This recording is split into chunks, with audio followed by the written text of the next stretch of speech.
بسم الله الرحمن الرحیم.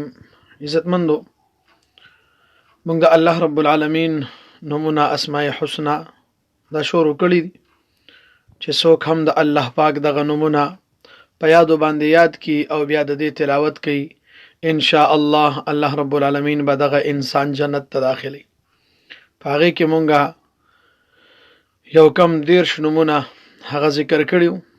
10 نمبر نوم په هغه کې الله تعالی په نومونو کې العدل دی.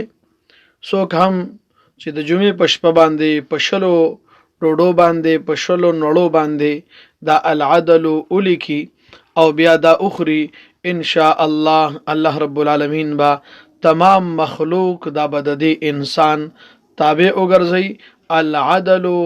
العدل دا په شلو نړو باندې ولیکو او د دې خوراک د جمعې په شپه باندې ولیکو او بیا ان شاء الله دا اخرو، الله رب العالمین با تمام مخلوقات دا بزما او ستا تابع ګرځي.